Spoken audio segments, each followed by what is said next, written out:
তোমরা তোমাদের বড় ভাইদের সম্মান করবা এবং তাদের পথ অনুসরণ করে শিক্ষা কার্যক্রম চালিয়ে যাবা এবং কোনো সমস্যা হলে আমরা যারা শিক্ষক আছি, সে যে টেকনোলজি হোক, আমরা তোমাদের সহায়তা করবো ইনশাল্লাহ।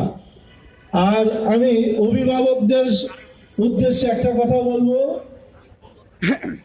যে আপনারা যারা আজকে এসেছেন, আমরা আমাদের প্রতিষ্ঠানের পক্ষ থেকে আপনাদেরকে শুভেচ্ছা জানাচ্ছি। আরেকটা রিকোয়েস্ট থাকবে যে আজকে এসেছেন এটাই যেন শেষ আশা না হয়। যদি নাও আসতে পারেন, মোবাইলে অন্তত যোগাযোগ রাখবেন যে আপনার ছেলে মেয়ে এখানে ভর্তি হয়ে কি করছে, পড়াশোনা চালিয়ে যাচ্ছে না আড্ডা দিচ্ছে, শুধু আপনার কাছ থেকে টাকা এনে টাকাটা ধ্বংস করছে। এটা আমার মনের অন্তঃস্থল থেকে আপনাদের কাছে বিনীত অনুরোধ, আপনারা শুধু ভর্তি করে দিয়ে চলে যাবেন না, পরবর্তীতে খোঁজ খবর রাখবেন।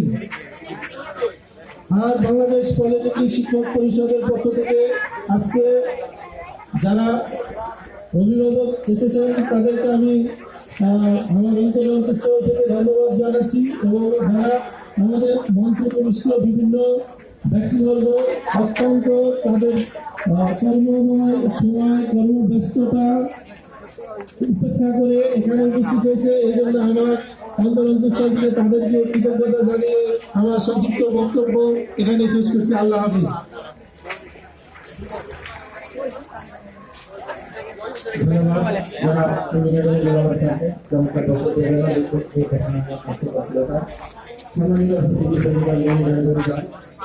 এ পর্যায়ে বক্তব্য নিয়ে আসবেন ঢাকা পলিটেকনিক ইনস্টিটিউটে বাংলাদেশ পলিটেকনিক